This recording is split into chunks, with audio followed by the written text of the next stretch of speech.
Hi అండి. ఈరోజు నేను చూపించబోయే రెసిపీ ఏంటో మీరే గెస్ చేయాలి.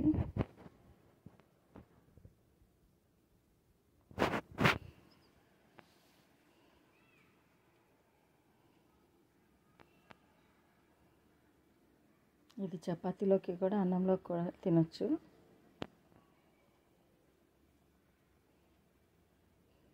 ఇది విరిగిపోయిన పాలు జున్నులాగా. పాలన్నీ మరిగించిన తర్వాత విరిగిపోతే వడగట్టిన తర్వాత వచ్చింది. ఇది లేకపోయినా మనం పన్నీర్ని తురుముకొని చేసుకోవచ్చు.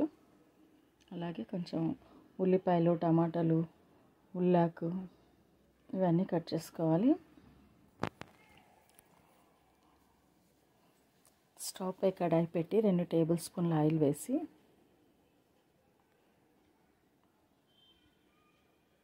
ఆయిల్ వేడెక్కిన తర్వాత ఉల్లిపాయ ముక్కలు కాస్త వేగనివ్వాలి.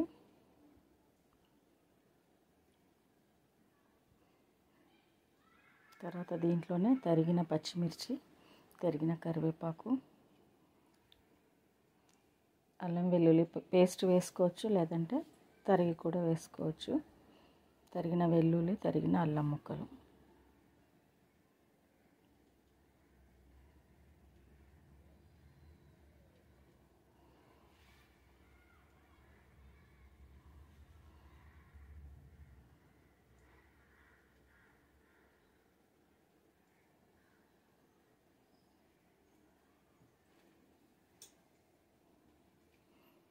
ఇవన్నీ వేగిన తర్వాత దీంట్లోనే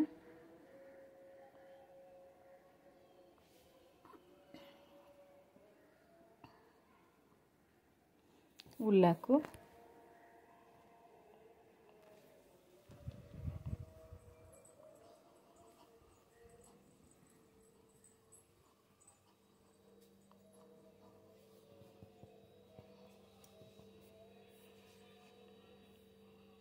తర్వాత తరిగిన టమాటా ముక్కలు కూడా వేసి కలుపుకొని ఇవన్నీ కొంచెం ఉడకనివ్వాలి.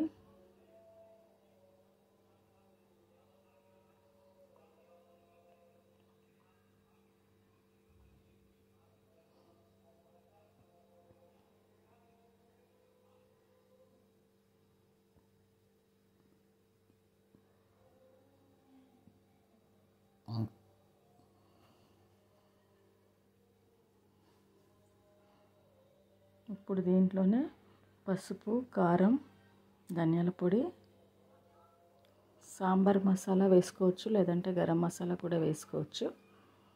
నేను సాంబార్ మసాలా వేసాను.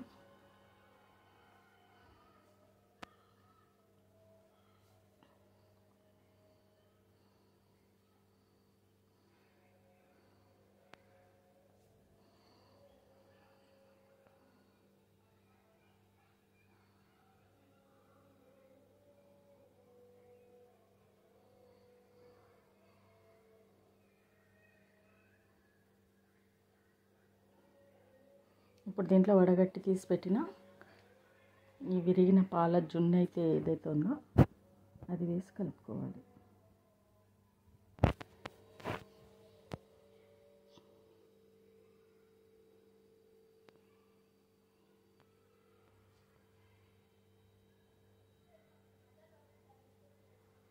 దీంట్లోనే సరిపడా సాల్ట్ వేసి కలుపుకోవాలి.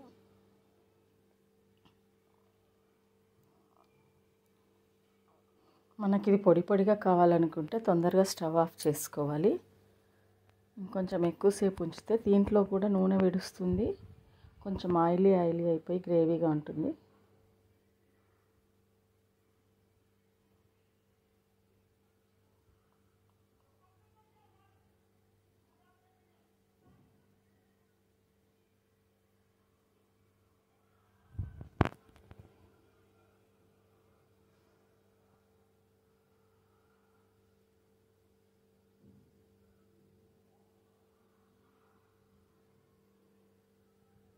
మసాలాలన్నీ వేసుకున్నాం కాబట్టి అడుగంటుతుంది, కలుపుతూ ఉండాలి.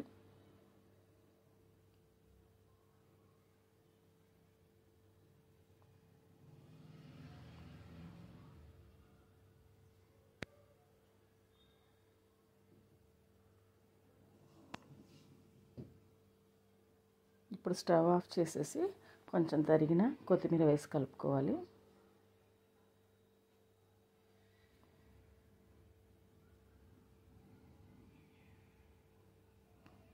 ఇలా పొడిగా ఉన్నది నూనె వేడిస్తుంది కదా, సైడ్లో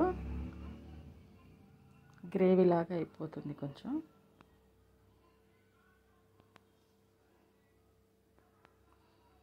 స్టవ్ ఆఫ్ చేసుకోవాలి. అంతే, పన్నీర్ బుర్జీ రెడీ అయిపోయింది. Thank you for watching.